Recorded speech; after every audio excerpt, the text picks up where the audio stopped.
ለነ ተወልደ፣ ለነ ገብሩ፣ ለነ ስዬ፣ ለነ ዓለም ሰገድ የፖሊት ቢሮ አባላት ናቸው እነዚህ እና የቀሩት የማዕከላዊ ኮሚቴ አባላት እንደፈለጋቸው መናገር፣ እንደፈለጋቸው ማሰብ፣ እንደፈለጋቸው መከራከር የማይፈቅድ ቲፒኤልኤፍ ለሌላ ዲሞክራሲ ይሰጣል፣ በሀገር ውስጥ ቀና አስተዳደር ያቋቁማል፣ ለህዝብ መብት ይቆረቆራል ብዬ ማሰብ አቆምኩ።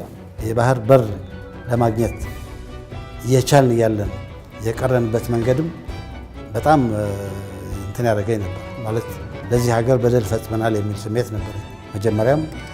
ኋላ ልንሰራው እየቻልን እያለን ሳንሰራው በመቅረታችንም ይሄ የባህር በር ማግኘቱ ከሴኩሪቲም ከኢኮኖሚክ እድገትም ከአጠቃላይ በሪጅን ውስጥ ከሚኖረን ኢምፓክትም ያለውን ወይት በጣም ሀገር የሚጎዳ ነገር አድርገናል የሚል አመለካከት ነበረኝ። ሻዕቢያም ይህን ሁሉ ጥፋት እያጠፋ እያለ እንደገና መልሰን የተቆረጠ ተበን አድርገን እዛ መተዋችን ለሀገራችን ትልቅ አደጋ ለወደፊት የሚያመጣ ነው የሚል አቋምም ነበረኝ። የተለየ አቋም ነበረኝ እሱ ከሚይዘው አቋም።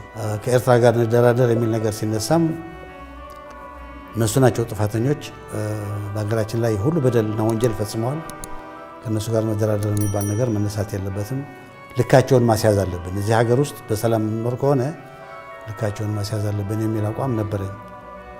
እነዚህ የተደራረቡ ናቸው እና እነዚህ ነገሮች በሙሉ ያው ምቾት አይሰጡም። ስለዚህ አገራችን ውስጥ ከነበረው ያኔ ከነበረው ሕግና ደንብ ውጭ ነው የተባረሩ።